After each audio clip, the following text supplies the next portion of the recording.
حضور صلی اللہ علیہ وسلم کے پاس وفد نجران آیا، 60 آدمی کا بڑا وفد تھا، حتیٰ کہ صحابہ کہتے ہیں ایسے لوگ ہم نے نہیں دیکھے، بڑے قد والے اور اعلیٰ لباس اور چمکتے ہوئے لباس اور چمکتے ہوئے چہرے، کہتے ہیں ایسا وفد ہم نے آج تک دیکھا نہیں تھا۔ اور ان کا جو سردار تھا جس کی قیادت کر رہا تھا اس کا نام عبد المسیح تھا، مسیح عیسیٰ علیہ السلام کا نام ہے، لیکن یاد رکھو کہ مسیح ابن مریم عیسیٰ علیہ السلام کا نام ہے، اور صرف مسیح جو ہے وہ دجال بھی ہے۔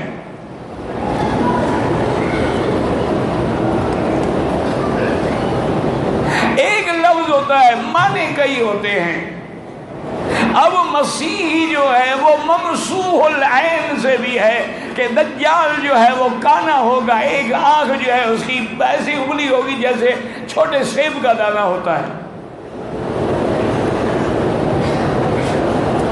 اور مسیحا سے بھی ہوتا ہے مردوں کو زندہ کرنے والا۔ مسیح کا مادہ سیاحت فی الارض سے بھی ہوتا ہے۔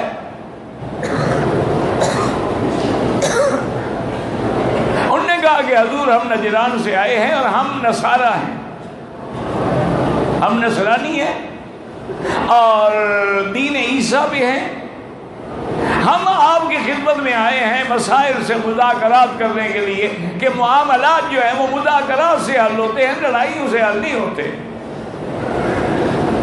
حضور نے فرمایا یہی تو میں چاہتا ہوں کہ میرے ساتھ بیٹھ کے کوئی بات کرے۔ انہوں نے کہا حضور آج ہم تھکے ہوئے آئے ہیں، نجران سے سفر کیا ہے، ہم رات آرام کریں گے اور کل آپ سے بات ہوگی۔ تو صحابہ نے پوچھا حضور اتنا بڑے لوگ ہیں کہاں ٹھہرائیں؟ فرمایا مسجد میں ٹھہرا دو، اور کہاں ٹھہرائیں؟ ہمارے پاس کون سے گیسٹ ہاؤس بنے ہوئے ہیں؟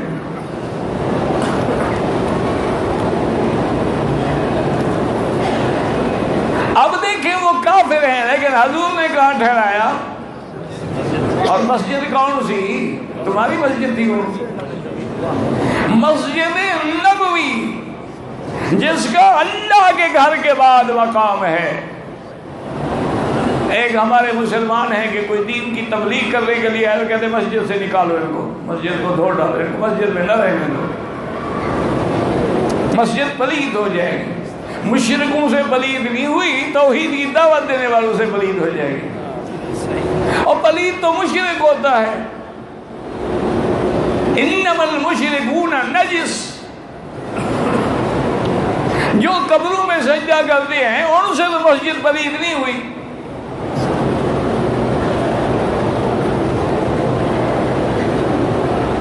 ایک قومیں ہیں جی ماننے پہ آئیں تو بچڑے کو خدا ماننے، اور نہ ماننے پہ آئیں تو عیسیٰ علیہ السلام کو پھانسی پہ چڑھانے کی کوشش کریں۔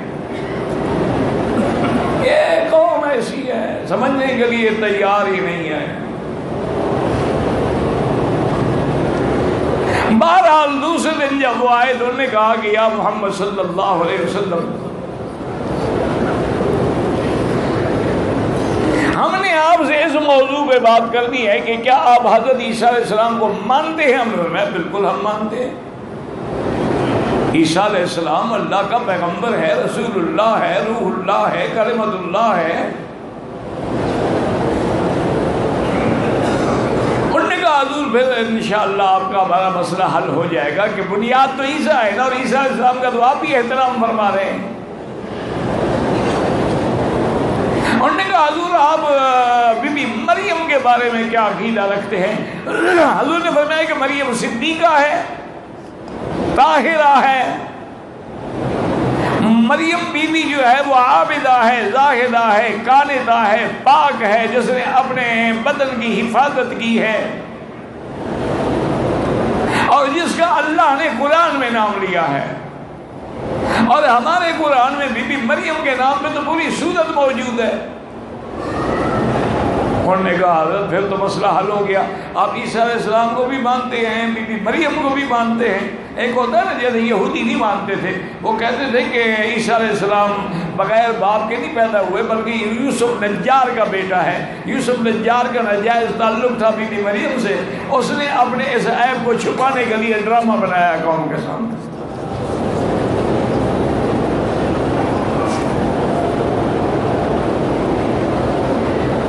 انہوں نے یہ نہ خیال کیا کس پہ تہمت لگا رہے ہیں۔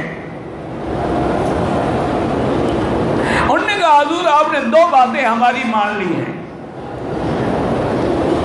عیسیٰ علیہ السلام کی عظمت بھی مان لی اور بی بی مریم کی طہارت اور عصمت بھی مان لی، اب ایک سوال باقی ہے، اگر وہ بھی آپ مان لیں تو آپ کا ہمارا جھگڑا ہی ختم ہو جائے گا۔ حضور نے فرمایا پوچھو کیا سوال ہے؟ انہوں نے کہا جی اب یہ بتا دیں کہ عیسیٰ علیہ السلام کو آپ بھی مانتے ہیں کہ بغیر باپ کے اللہ نے پیدا کیا ہے، اور ہمیں پوری دنیا میں کوئی لڑکا دکھا دیں جو بغیر باپ کے پیدا ہوا ہو، اگر دکھا دیں تو ہم مان لیں گے، اور نہ دکھا سکے تو پھر ہماری بات مان لیں گے خدا کا بیٹا ہے۔ یا تو کوئی اور مثال بھی دو نا۔ فوراً جبریل نازل ہوئے، اللہ نے حکم دیا جبریل جلدی جائیں، اب میری توحید کا مسئلہ ہے، جا کے میرے مدنی پہ وحی پہنچائیں کہ وہ جواب دے اس قوم کو، اعتراض کرنے والوں کو۔ حضور پاک نے فرمایا ان مثل عیسیٰ عند اللہ کمثل آدم۔ سبحان اللہ۔ قرآن آ گیا، جب قرآن آیا تو باطل بھاگ گیا۔ قرآن فرقان ہے، حق و باطل میں تمیز کرنے والا، قرآن ہدایت دینے والا، قرآن شفا دینے والا، قرآن نور ہے، رحمت ہے، شفا ہے، ہدا ہے، ذکر ہے، تذکرہ ہے، لیکن خدا کے لیے قرآن پڑھنے والے اور قرآن کو سمجھنے والے بنو۔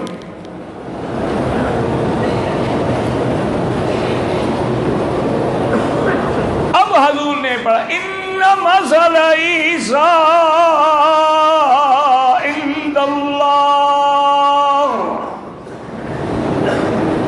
کمثل آدم خلقہ من تراب ثم قال له کن فیکون۔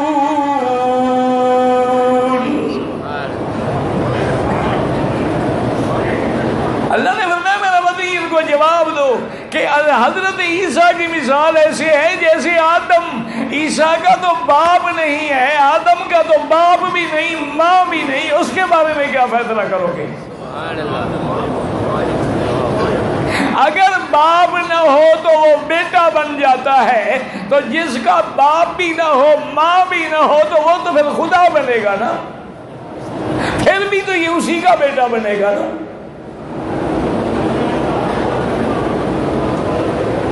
اب جب حضور نے اللہ کا قرآن پڑھا، پڑھے لکھے لوگ تھے، علم رکھتے تھے، اور ان کے بڑے بڑے جو احبار تھے، رہبان تھے، پیر تھے، مولوی تھے، وہ بھی وفد میں شامل تھے۔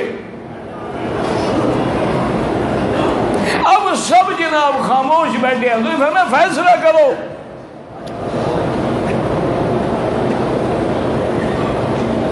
یا تو پھر جیسے تم مجھ سے مطالبہ کرتے ہو کہ عیسیٰ کا باپ کون ہے، میں تم سے مطالبہ کرتا ہوں کہ آدم کا باپ اور ماں کون ہے۔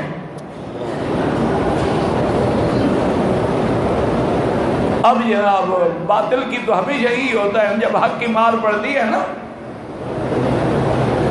نضرب بالحق علی الباطل، اللہ فرماتے ہیں ہم حق کو باطل پر مارتے ہیں، فَيَدْمَغُهُ فَإِذَا هُوَ ذَاهِرٌ، اس کا دماغ پاش ہو جاتا۔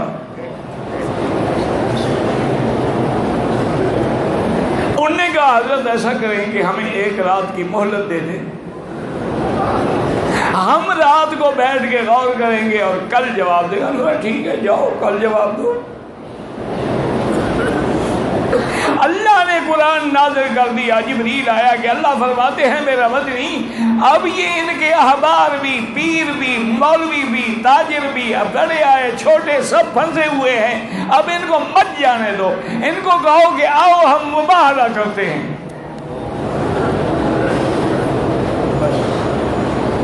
یہ مسئلہ توحید ہے جس کے لیے محمد مدنی مباحثے کی دعوت.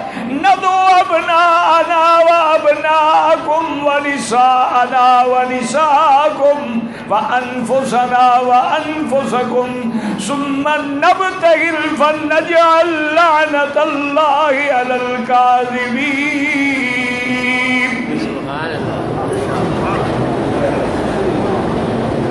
حضور نے بلایا عبد المسیح میں آواز سنو، بلاؤ تم اپنے خاندان کو، میں بھی اپنے خاندان کو بلاتا ہوں. باہر میدان میں کھڑے ہو جاتے ہیں اور اللہ سے دعا مانگتے ہیں کہ ہم دو میں جو جھوٹا ہے اس پر اللہ کا عذاب نازل ہو.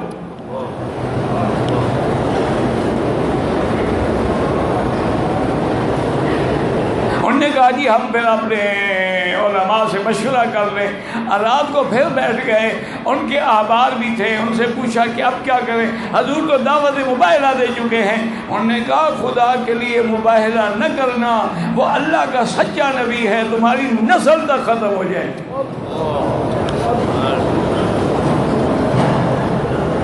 تو انہوں نے کہا اب کریں کیا، کدھر جائیں؟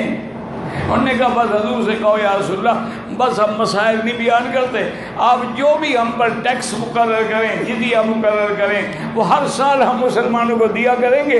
بس آپ اپنے کام میں رہیں، ہم اپنے کام میں رہیں گے، ہم مباہلہ نہیں کرتے. حضور نے صحابہ سے فرمایا کہ واللہ مجھے اللہ کی قسم ہے اگر میرے مقابلے پہ مباہلے کے لیے نکلتے لَأَضْرَبَتِ الْوَادِي وَالنَّارَ، اسی وادی سے ایسی آگ اٹھتی کہ ان کے سارے خاندانوں کو جلانا.